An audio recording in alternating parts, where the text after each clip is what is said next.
حضور علیہ الصلوۃ والسلام نے فرمایا کہ مومن کا معاملہ بھی بڑا عجیب ہے کہ اسے اگر تکلیف ہوتی ہے تو اس پر وہ صبر کرتا ہے، یا اسے خوشی ملتی ہے تو اس پر وہ شکر کرتا ہے، تو دونوں صورتوں میں اللہ اس کو اجر عطا کرتا ہے۔ اور یہ صرف شان مومن کی ہی ہے کہ وہ مصیبت پر صبر کرے، بلکہ فرمایا کہ مومن کے پاؤں میں کانٹا بھی چبھتا ہے تو اس کا بھی اس کو اجر دیا جاتا ہے، اس کے درجے بلند ہوتے ہیں، اس کے گناہ معاف کر دیے جاتے ہیں، اس کی خطاؤں سے درگزر کر لیا جاتا ہے۔ لیکن یہ مشروط ہے اس تکلیف کو صبر کے ساتھ برداشت کرنے سے۔ اگر وہ واویلا کرتا ہے، ناشکری کے کلمات کہتا ہے، تو تکلیف تو ختم نہیں ہوتی لیکن اجر زائل کر دیا جاتا ہے۔ تو اس لیے ہمیں ہر صورت کے اندر صبر کے دامن کو مضبوطی سے تھامنے کی تلقین کی گئی ہے، اور اہل ایمان کو یہ بھی سبق دیا گیا کہ جب انہیں کوئی بھی مصیبت پہنچتی ہے تو وہ کہتے ہیں انا للہ و انا الیہ راجعون، کہ ہم اسی کے ہیں اور اسی کے حضور پلٹ کے جانا ہے۔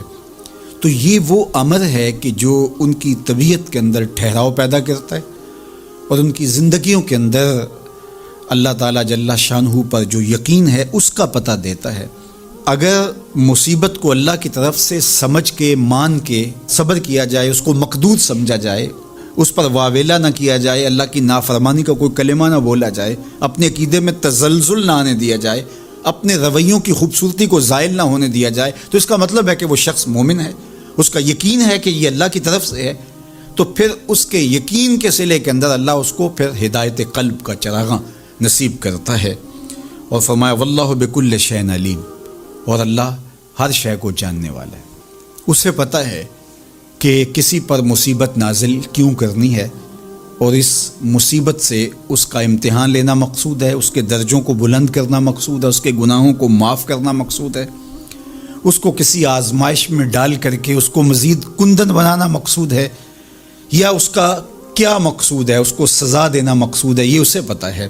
تمہارا رب تمہاری طرف آنے والی جو تکلیفیں ہیں ان کے اندر ہزارہا پنہا حکمتوں سے واقف ہے۔ یہاں یہ بات بھی سمجھنے کے قابل ہے کہ جو شخص مصیبت کے آنے پر صبر اور استقامت کے ساتھ اس سے نپٹتا ہے اور اللہ پر جو اس کا یقین ہے اس میں تزلزل پیدا نہیں ہونے دیتا، کل من عند اللہ، اے محبوب فرما دیجئے جو کچھ ہے وہ تمہارے رب کی طرف سے، یہ اس کا خیال اور فکر ہے کہ یہ میرے اللہ کی طرف سے ہے، تو پھر اس مصیبت کو ٹالنے والا بھی وہی ہے۔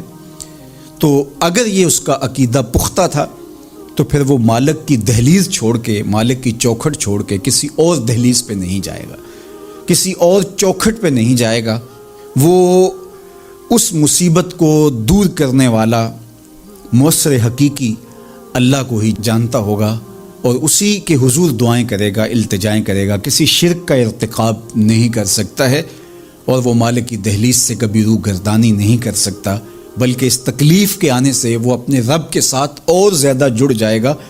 اور اگر وہ صبر کرے تو یہ اس کا ایک مرتبہ ہے کہ وہ حوصلے کے ساتھ اس تکلیف کو برداشت کرے، اور دوسرا مرتبہ جو اس سے بڑھ کر ہے کہ اس پہ اللہ کی رضا کے سانچے میں اپنے آپ کو ڈھال لے کہ جے سونا میرے دکھ وچ راضی، میں سکھ نو چلے ڈاواں۔ اگر وہ اس بات پہ راضی ہے تو کوئی بات نہیں ہے، میں اس پہ راضی ہوں کہ میرے رب کی یہ رضا ہے۔ تو یہ دونوں چیزوں کا مل جانا، یا دونوں میں سے کسی ایک کا مل جانا، یہ اللہ کی طرف سے اس کو دیا گیا انعام ہے جو اس مشکل حالات میں اس کو حاصل ہوتا ہے۔ اب وہ کس کیفیت میں ہے اللہ تعالیٰ اس کو خوب جانتا ہے کہ وہ اس پہ صبر کر رہا ہے یا اس کا اندر ڈول رہا ہے، اس کا عقیدہ کمزور تھا اور وہ کمزوری کے باعث جو ہے وہ تزلزل کا، تذبذب کا شکار ہو گئے، تو یہ تمہارا رب خوب جانتا ہے۔ تو تمہارے سینے کے اندر چھپی ہوئی کیفیت تمہارے رب کے علم میں ہے۔ مختصر زندگی ہے، سانس کسی وقت بھی ٹوٹ جانی، اور میں اور آپ آغوش موت میں جانے والے، قبل اس سے کہ وہ وقت آئے اور پھر ہم پچھتائیں۔ کاش کہ زندگی کو اللہ کے بتائے ہوئے طریقے کے مطابق گزارا ہوتا، پھر پچھتانے سے کچھ فائدہ نہیں ہوگا۔ آج کا پچھتاوا کل کی بہتری کی ضمانت بن سکتا ہے، لیکن کل کا پچھتاوا سوائے حسرت بڑھانے کی اور کچھ نہیں ہوگا۔ اس لیے ہمیں آج اپنی زندگی کے شب و روز کا محاسبہ کرنا چاہیے۔ وقت پر کافی ہے ایک قطرہ بھی آب خوش ہنگام کا، جل گیا جب کھیت برسا می تو پھر کس کام کا۔ میں نے تو کتب تصوف میں پڑھا ہے، دیگر کتب میں پڑھا ہے کہ قیامت کے دن نیکوکار بھی پچھتائیں گے۔ بدکاروں کا پچھتانا تو سمجھ میں آتا ہے کیوں پچھتائیں گے، لیکن نیکوکار کیوں پچھتائیں گے؟ جب وہ اپنے اچھے اعمال کی جزا دیکھیں گے تو پچھتائیں گے، جو چند لمحے ضائع کیے وہ بھی کیوں ضائع کیے، وہ بھی اللہ کی یاد میں گزار دیے ہوتے، اس کے ذکر میں گزار دیے ہوتے۔ تو صاحبو، میرے پاس بھی آپ کے پاس بھی آج موقع ہے، کل نہیں ہوگا۔ تو اس وقت کو، اس فرصت کی گھڑیوں کو، ان لمحوں کو میں اور آپ غنیمت سمجھیں، قبل اس سے کہ توبہ کا دروازہ بند ہو جائے اور پھر پچھتاوا ہو۔ آج اگر تھوڑا سا تدبر کر لیں اور وقت پر ہم اللہ کے حضور حاضر ہو جائیں تو کل کی زندگی بہتر ہو سکتی ہے۔ ایک مجذوب تھا، فقیر تھا، وہ بازار میں کھڑا رو رہا تھا۔ کسی نے اس کو روک کے پوچھا کہ یہاں کیوں رو رہے ہو کھڑے ہو کے؟ تو اس نے کہا کہ میرا پروگرام بنا تھا ان بندوں کی اور رب کی صلح کروا دوں۔ تو کہا پھر کیا ہوا؟ کہا کہ وہ تو مانتا ہے، یہ نہیں مانتے۔ وہ کہتا ہے ان کو لے آ میری چوکھٹ پہ، ایک آنسو سے پچھلے گناہ دھو ڈالوں گا، خطائیں معاف کر دوں گا، بلکہ میرا وعدہ رہا کہ ان کے گناہوں کو بدل کے نیکیوں میں تبدیل کر دوں گا۔ میں نے ان کو سمجھایا ہے کہ رحمت کا در کھلا ہے، اس کی رحمت کی بارشیں اتر رہی ہیں۔ وہ کہتے ہیں آ جاؤ میری چوکھٹ پہ، لیکن یہ ایسے کھوئے ہیں کہ میری بات ہی نہیں سنتے۔ مجھے ان کے رویے پہ رونا آ رہا ہے، ان کی قسمت پہ رونا آ رہا ہے کہ ایسے موقع روز ملتے ہیں لیکن یہ میری بات ہی نہیں سنتے، یہ مانتے ہی نہیں ہیں، یہ میری سنتے ہی نہیں ہیں، اس لیے میں رو رہا ہوں۔ اگلے دن وہی شخص قبرستان کے قریب سے گزرا تو وہی بابا قبرستان میں کھڑا رو رہا تھا۔ اس نے کہا بابا تو بازاروں میں بھی روتا ہے، قبرستانوں میں بھی روتا ہے، آج کیا مسئلہ ہے؟ کہا آج بھی مسئلہ کل والا ہے۔ کہا آج کیا ہوا؟ کہا آج میرا پروگرام تھا ان قبرستان والوں کی اور رب کی صلح کروا دوں۔ تو کہا پھر آج کیا مسئلہ بنا؟ کہا آج یہ مانتے ہیں وہ نہیں مانتا۔ قبل اس سے کہ وہ ماننے سے انکار کر دے، توبہ کا دروازہ بند ہو جائے، سورج مغرب سے طلوع ہو جائے، سانسوں کی ڈوری ٹوٹ جائے، آنکھیں تاڑے لگ جائیں، زبان بند ہو جائیں، ہاتھ اکڑ جائیں، اعضائے بدنیاں مدمحل ہو جائیں، اس سے قبل ہم اپنے رب سے سچی توبہ کر کے اپنی آخرت کی طرف توجہ دیں۔ میں نے جو قرآن مجید سے کلمات پڑھے ہیں ان میں اسی مضمون کو بیان کیا گیا، یا ایھا الذین آمنوا اتقوا اللہ، اے ایمان والو اللہ سے ڈر جاؤ، وَلْتَنْظُرْ نَفْسٌ مَا قَدَّمَتْ لِغَدٍ، اور ہر جان یہ دیکھے اس نے آنے والے کل کے لیے آگے کیا بھیجا ہے۔ حضور فرماتے ہیں جب کوئی شخص فوت ہوتا ہے تو لوگ کہتے ہیں اس نے پیچھے کیا چھوڑا ہے، فرشتے کہتے ہیں اس نے آگے کیا بھیجا ہے۔ میں اور آپ دیکھیں کہ ہم نے آگے کیا بھیجا ہے۔ ہماری اصل کمائی وہ ہے جو ہم آگے بھیج چکے ہیں۔ فرمایا کہ ابن آدم کہتا ہے مالی مالی مالی، فرمایا اس کا مال وہ ہے جو اس نے کھایا یا پہنا اور پرانا کر دیا، باقی اس کا نہیں، باقی اس کے وارثوں کا ہے، اور یا پھر وہ ہے جو اس نے آگے بھیج دیا، باقی تو بھی کفن بھی میلا نہیں ہوگا کہ بانٹ لیں گے۔ اللہ اکبر، جن کے لیے گناہ کیے، پاپ کیے، وہ تو اپنے ہاتھ سے غسل دینے کو تیار نہیں ہوں گے، وہ تو قمیض بھی پھاڑ کے اتاریں گے۔ میاں صاحب بولے جاندی واری ڈرونا بنیو تے ہاتھ نہ لاندے ڈردے، جاندی واری ڈرونا بنیو تے ہاتھ نہ لاندے ڈردے، جنہ لئی تو پاپ کمائے اج کتھے نہیں تیرے کر دے۔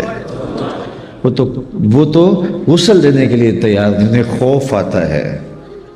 قبرستان کے اوپر بھی کرائے کے بچے بٹھا دیے، وہ خود قرآن پڑھنے کی توفیق بھی نہیں رکھتے وہاں جا کے۔ تو وہی عمل ہے صاحب جو ہم نے اپنے ساتھ لے کے جانا ہے، اپنی آخرت کے لیے سوچنا، کبھی دھوکے نہ پڑنا۔ میرے پہ ناراض نہ ہونا، میں سچی بات کرنے کا عادی ہوں، میرے پہ پیر ناراض ہو جاتے ہیں، میں کہتا ہوں پیر وہ ہے جو تمہیں آخرت کی فکر دے، تمہاری زندگی کو اور اوکھا کر دے۔ جو کہتا ہے بس ٹھیک آگے ہو تمہیں موج ہی موج ہے، یہ تماشا نہیں ہے، یہ ایک نظام ہے، یہ دنیا ہے، آخرت ہے، اعمال کی جواب دہی ہے۔ اقبال کہتا ہے تو نے پوچھی ہے امامت کی حقیقت مجھ سے، حق تجھے میری طرح صاحب اسرار کرے، ہے وہی تیرے زمانے کا امام برحق جو تجھے حاضر و موجود سے بیزار کرے، دے کے احساس زیاں تیرا لہو گرما دے، فقر کی سان چڑھا کر تجھے تلوار کرے، موت کے آئینے میں دکھلا کے رخ دوست تیرے لیے زندگی اور بھی دشوار کرے، فتنہ ملت بیضا ہے امامت اس کی جو مسلمان کو سلاطین کا پرستار کرے۔ آپ نوٹ پھینک رہے ہوتے ہیں، جھوم رہے ہوتے ہیں، اور نعت خواں کہہ رہا ہوتا ہے بس تم آگے ہو نعت خواں میں، تو نعت خوانی میں آگے ہو، بس بخشے گئے ہو، اللہ کرم کرے، اس کے لیے کوئی مشکل نہیں ہے، لیکن نظام ایسا نہیں ہے۔ ہم سے عمل مانگا گیا ہے، ہم سے سجدے مانگے گئے ہیں، ہم سے حقوق اللہ، حقوق العباد کو پورا کرنے کا تقاضا کیا گیا ہے۔ ہماری زندگی ہے، ایک نظم ہے، پورا نظام شریعت ہے، تو ہم نے اپنی زندگی کے لیے محنت کرنی ہے۔ یار ایک مزدور نے 500 روپیہ کمانا ہو تو 8 گھنٹے کم از کم اسے جو ہے وہ ایک دن میں مزدوری کرنی پڑتی ہے، پھر جا کے شام کو اس کو 500 روپیہ ملتا ہے۔ تو جنت اتنی ہی سستی ہے کہ یوں ہی مل جائے گی۔ ام حسبتم ان تدخلوا الجنہ، کیا تم نے یہ گمان کر لیا ہے کہ جنت یوں ہی مل جائے گی؟ جبکہ تم سے جو پہلے تھے ان کو مصیبتوں میں مبتلا کیا گیا، آزمائشوں میں ڈالا گیا، اور وہ جھنجھوڑ دیے گئے۔ وَزُلْزِلُوا، یہاں لفظ آتے ہیں وَزُلْزِلُوا، انہیں جھنجھوڑ دیا گیا، یہاں تک کہ وقت کا نبی بھی پکار اٹھا، اہل ایمان بھی پکار اٹھے، مالک تیری مدد کب آئے گی؟ تو پھر ہم نے کہا بس ہماری مدد آیا جا رہی ہے۔ تو دنیا آخرت کی کھیتی ہے، آخرت کے لیے تخم عمل ڈالو۔ آج جو تخم عمل ڈالے گا کل وہ فصل کاٹ لے گا۔ دنیا بوائی کا موسم ہے، آخرت کٹائی کا موسم ہے۔ جو بوائی کے موسم میں سحری کے وقت اٹھتا نہیں، ہل جوتتا نہیں، زمین کو کھودتا نہیں، بیج ڈالتا نہیں، سہاگا دیتا نہیں، پانی ڈالتا نہیں، جڑی بوٹیاں تلف نہیں کرتا، تو کیا کٹائی کے موسم کے اندر وہ فصل اٹھا لے گا؟ فصل وہی اٹھائے گا جو مٹی کے ساتھ مٹی ہو گیا، جو سحری کے وقت اٹھا، جس نے چھڑکاؤ کیا، پانی ڈالا، بیج ڈالا، تخم عمل ڈالا، پھر جڑی بوٹیاں ہوگی ان کو کاٹتا رہا۔ اس نے کتنی محنت کی، تیز ہوا چلی تو دل ڈولنے لگا کہیں فصل نہ اجڑ جائے، دھوپ زیادہ گرم ہو گئی تو پریشان ہو گیا، ہاتھ پھیلا کے دعائیں مانگتا رہا، پانی خشک ہونے لگا تو سینچتا رہا پانی کہ میرے بوٹے سوکھ نہ جائیں، پھر جا کے کہیں پھل پکا اور پھر جا کے اس نے کھیتی اٹھائی۔ میاں یہ دنیا فرمایا میرے حضور نے آخرت کی کھیتی ہے۔ سحری کے وقت اٹھو، آنسو بہاؤ، تخم عمل ڈالو اور گوڈی کرو، جڑی بوٹیاں اگنے لگ جائیں گی تمہارے عمل کے بعد بھی، کھیتی بونے کے بعد بھی۔ تم نے بویا کچھ تھا لیکن حسد کی جڑی بوٹی، حقد کی، نفرت کی، بغض کی، کینے کی، آؤ ذرا ان جڑی بوٹیوں کو بھی کاٹیں، نکالیں، سب کچھ پیش کر کے پھر کسی آندھی سے بھی ڈریں۔ شیطان نفس بعض کا سارا بنا ہوا کھیل گوا دیتا ہے۔ بلعم بن باورا کی مثال ہمارے سامنے، بنی اسرائیل کا مستجاب الدعوات ولی تھا، ہاتھ پھیلا کے دعا مانگتا، منہ پہ ہاتھ بعد میں پھیرتا، قبولیت پہلے ہو جاتی، اتنا مقبول تھا، لیکن بھٹک گیا۔ پھر اسی کے بارے میں قرآن نے کہا مثلہ کمثل الکلب، اس کی مثال کتے کی مثال ہے، زبان لٹک گئی، زمین چاٹتا تھا۔ اس لیے میاں صاحب بولے پڑھنے اتے مان کرینا تے نہ آکھی میں پڑھیا، او جبار کہار صداوے متا روڑ دیوے دودھ کڑیا۔ جب تک یہ یقین نہ ہو کہ میرا انجام کیا ہے اتنی دیر تک دھڑکا لگا رہے۔ ایک تابعی حضرت ابو ملیکہ رضی اللہ تعالیٰ عنہ کہتے ہیں میں 30 اصحاب رسول سے ملا ہوں، بخاری کتاب الایمان اٹھائیے، کہتے ہیں میں 30 اصحاب رسول سے ملا ہوں، ہر کوئی ایمان کے بارے میں ڈاڈا فکر مند تھا کہ میرا خاتمہ ٹھیک ہو جائے۔ رنگا رنگ سہیلیاں پرن کڑے، پر پریا اس دا جانیے جس دا توڑ چڑھے۔ اس لیے یہ تھوڑی زندگی اللہ نے مجھے دی ہے، آپ کو دی ہے، یہ اس کی امانت ہے۔ یہ کتنی بڑی دولت اس نے ہمیں دی ہے، اس کا شکر ادا کرو کہ سینے میں اسلام کا چراغن ہے۔ سب سے بڑی دولت جو ہمیں اس دنیا پہ دی گئی ہے وہ دولت ایمان ہے، اور آخرت میں سب سے بڑی دولت جو دی جائے گی وہ دیدار الہی ہوگا۔ جو دنیا میں ایمان سے محروم رہا، آخرت میں دیدار الہی سے محروم رہا، وہ حقیقی محروم ہے۔ ایک بندہ ہواؤں میں اڑتا ہے، چرخ پہ جھولتا ہے، عالی شان بنگلوں میں رہتا ہے، دنیا میں پہچان ہے، لوگ سیلوٹ کرتے ہیں، وقار ہے، منصب ہے، عہدہ ہے، لمبی لمبی گاڑیاں ہیں، خوبصورت عورتیں پہلو میں ہیں، زمانہ کہتا ہے کیا قسمت اس کی، کیا کہنے، لیکن سینے میں ایمان کی روشنی نہیں ہے، کوڑی مل نہیں ہے۔ اور ایک بندہ جھونپڑی میں رہتا ہے، دوسری گلی کا کوئی بندہ اسے جانتا نہیں ہے، پھٹے پرانے پیبند لگے لباس ہے، کبھی کھانا ملتا ہے کبھی نہیں ملتا، سوکھی روٹی کھا کے گزارا کر لیتا ہے، کرائے کے مکان میں رہتا ہے، زمانہ پوچھتا نہیں ہے، لیکن سینے میں ایمان کا چراغاں ہے، خوش بخت آدمی ہے۔ اللہ اکبر، خوش بخت وہ ہے جس کے سینے میں ایمان کی روشنی ہے۔ اللہ کا شکر ہے ہم مسلمانوں کے گھر پیدا ہوئے۔ پتہ نہیں شعر کس کا ہے، لیکن قلم توڑ دیا کسی نے۔ نہ خرد کی روشنی تھی نہ جنوں کی آگ ہی تھی، نہ خرد کی روشنی تھی نہ جنوں کی آگ ہی تھی، تیری رہبری سے پہلے یہ جہاں جہاں نہیں تھا۔ تو زندگی کا سارا حسن، زندگی کا سارا جمال آمنہ کے لال کی دہلیز سے ملا ہے۔ ہم تو گلیوں میں رول رہے ہوتے اگر حضور نہ ملتے، تو اس نعمت کو کبھی چھوٹا نہ سمجھنا، ساری زندگی حضور کے نام لگا دو۔ حضور ہم آپ کے، ہمارا جینا آپ کے لیے، ہمارا مرنا آپ کے لیے، ہماری ایک ایک سانس آپ کے نام ہوئی۔ ہم جئیں گے تو آپ کے لیے، ہم مریں گے تو آپ کے لیے۔ ان کے ہو کے تو دیکھو زمانہ تمہارا ہو جائے گا۔ اقبال کے سارے کلام کا رس نچوڑیں تو جوس یہ نکلتا ہے، کی محمد سے وفا تو نے تو ہم تیرے، یہ جہاں چیز ہے کیا لوح و قلم تیرے۔ اقبال کہتا ہے حضور سے وفا کا رشتہ قائم کر لو، پھر قلم بھی تمہیں دے دیں گے، تختی بھی تمہیں دے دیں گے، پھر جو لکھنا ہوا لکھ لینا۔ تمہاری تقدیر کے فیصلے واشنگٹن میں نہیں ہوں گے، بلکہ خدا بندے سے خود پوچھے گا بتا تیری رضا کیا، شرط کیا ہے کہ رسول اللہ کے ساتھ وفا کا رشتہ مستقیم۔ تو کہا یا ایھا الذین آمنوا، اے ایمان والو، اتقوا اللہ، اللہ سے ڈر جاؤ۔ اللہ سے ڈرنے کا سبق دیا گیا، اور اس ایک آیت میں 2 مرتبہ یہ بات کہی گئی، یا ایھا الذین آمنوا اتقوا اللہ ولتنظر نفس ما قدمت لغد واتقوا اللہ۔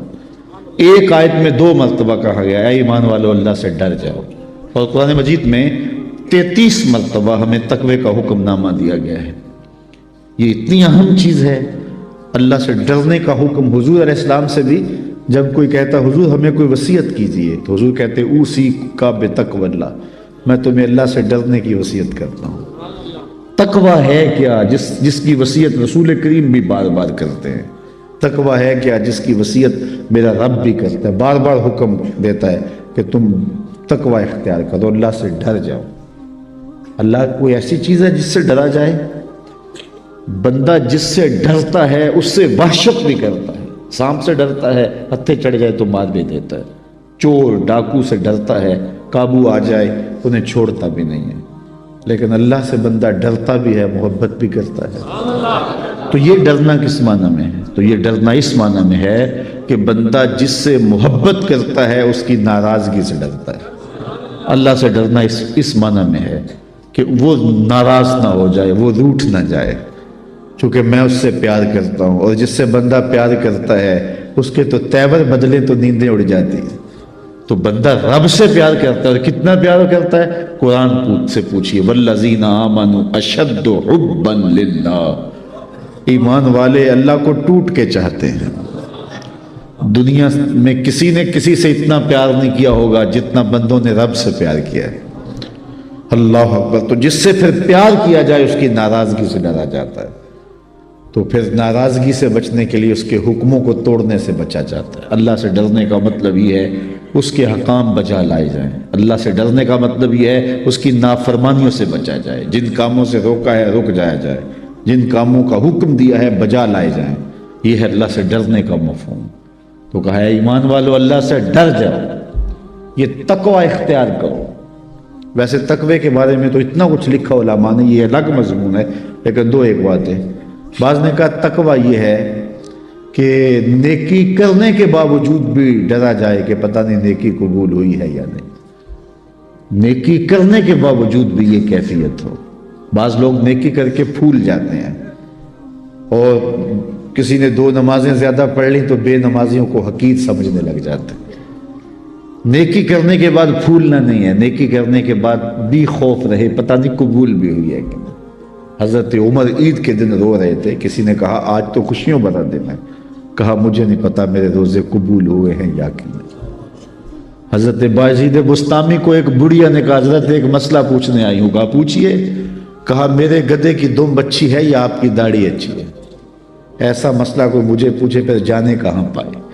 لیکن بایزید بسطامی رو پڑے، کہا بڑھیا تیرے سوال کا جواب میرے پاس نہیں ہے، ابھی تو مجھے پتہ ہی نہیں ہے کہ میرا ماجرا کیا ہے، یہ تو مرنے کے بعد ہی بتا سکتا ہوں۔ حضرت بایزید کا انتقال ہو گیا، بڑھیا کو خواب میں ملے، اس نے کہا میرا سوال اسی جگہ پہ کھڑا ہے۔ کہا اللہ کا شکر ہے میرا خاتمہ ایمان پہ ہو گیا، تیری داڑھی تیرے گدھے کی دم کو میری داڑھی سے کیا نسبت ہے؟ تو بڑھیا نے کہا بتاؤ آپ کے رب نے آپ کے ساتھ کیا سلوک کیا؟ تو حضرت بایزید کہتے ہیں جب میں مالک کے حضور پیش ہوا تو مالک نے پوچھا ہے بوڑھے بتا میرے پاس کیا لے کر آیا ہے؟ 72 سال کی عمر میں انتقال ہوا تھا۔ تو آواز آئی ہے بوڑھے بتا میرے پاس کیا لے کر آیا ہے؟ تو بایزید بسطامی کہتے ہیں میں نے جواباً عرض کی مالک بادشاہوں کی چوکھٹ پہ فقیر آئے ہیں تو شہنشاہ یہ تو نہیں پوچھا کرتے کیا لے کر آئے ہو، شہنشاہ تو فقیروں کو یہی پوچھتے ہیں کیا لینے آئے ہو۔ تو میں لے کر تو کچھ نہیں آیا، تیری رحمت کا سوالی بن کے آیا ہوں۔ تو اللہ نے بغیر حساب کے میری مغفرت فرمائی۔ تو جب تک یہ یقین نہ ہو کہ میرا انجام کیا ہے، دھڑکا تو لگا رہے، مومن کی زندگی ہے۔ تو کہا نیکی کرنے کے باوجود بھی ڈرتا رہے پتہ نہیں قبول ہوئی ہے کہ نہیں۔